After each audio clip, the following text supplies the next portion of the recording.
Toshkent shahar hokimligida xalq deputatlari Toshkent shahar kengashining navbatdagi sessiyasi bo'lib o'tdi. Unda Toshkent shahrini ijtimoiy-iqtisodiy rivojlantirish, mahalla tizimi bo'yicha islohotlarni yangi bosqichga olib chiqish, soliq boshqarmasining mahalliy byudjet daromadlari bajarilishi holati, Toshkent shahrida kuz-qish mavsumini betalofat o'tkazish uchun ko'rilayotgan choralar kabi qator masalalar ko'rib chiqildi.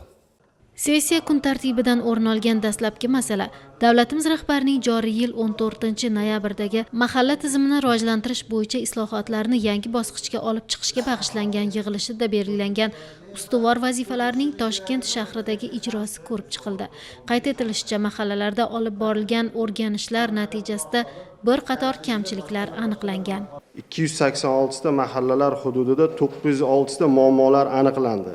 Jumladan o'rganish davomida 450 ta ko'p qavatli uylar oldida tartibga keltirilmaganligi, 82 ta ko'chalar tozalanmaganligi, 184 ta holatda joylarda chiqindilar yig'ilib qolgani, 99 ta holatda ariqlarda chiqindilar to'planib qolgani, 63 ta holatda maishiy va qurilish chiqindilari chiqarib tashlanmagani, 43 ta holatda bolalar maydonchasi hududi tartibga keltirilmaganligi aniqlandi.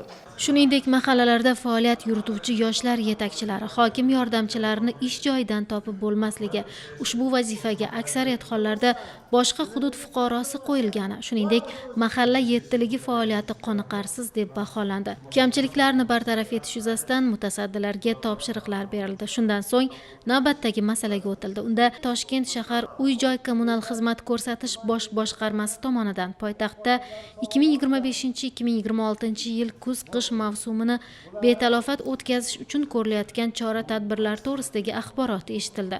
Unda aytilishicha, 22 ta yo'nalishda belgilangan vazifalar to'liq bajarilgan, ammo deputatlar sohada kuzatilayotgan kamchiliklarga e'tibor qaratishdi. Kengashdan pul ajratamiz, kabellarga to'g'ri podstansiyalar hammasi. Bu yil mabodo qish sovuq kelib qolsa, biz tayyormizmi? Birinchi savol. Yaqinda o'z ko'rdik, bu yo'lda bo'yicha e'tirozlar ko'p bo'ldi. Zanglagan 3 kun davomida ko'pchilik uydan boqdi, to'g'rimi? Ertaga shu holatlar qaytarmasligiga izoh bera olasizmi? Bu yo'llar bo'yicha men sizga qisqa ma'lumot beraman. Bu sirkulyatsiyaga qo'yiladi har doim. Shuning uchun u 3 kun, 4 kun u zanglash suvlari bu bor narsa. Endi elektr tarmoqlariga keladigan bo'lsak, bu endi avariyaviy holat bo'ladi bu narsa. Men hozir sizga hammasi zo'r bo'ladi ayta olmayman. 3-4 yil ichida masalan elektr hudud tarmoqqa va gaz yo'nalishligi tarmoqlariga biz milliardlab pul ajratganmiz kengashdan va shu pullar hozir qay darajada taqsimoti bo'ldi degan savollarga masalan 90% Toshkent shahrida hammasi almashib podstansiyalar qilindi, tepalar qo'yildi deb hisobotlar bo'lyapti. Bu hammasi qog'ozda. Lekin barhushyor bo'lishimiz kerak. Hududlarda masalan chiqqanimizda liftlar bo'yicha juda ko'p muammolar ko'tarilyapti. O'zimizning hududda ham masalan bitta lift o'rnatishga ro'parasi 60 kun ketar ekan. 9-qavatda yashaydigan fuqaro 60 kun qanaqa yoqqa chiqadi degan savolga mana javob topolmadik.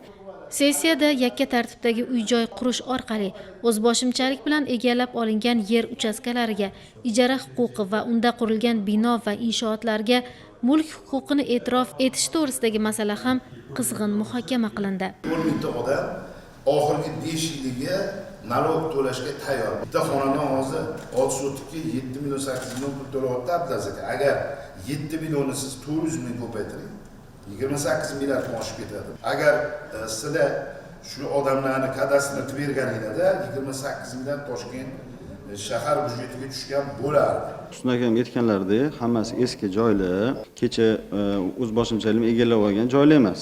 Aynan qonunda ham 2018-yil 1-maygacha belgilab ketgan.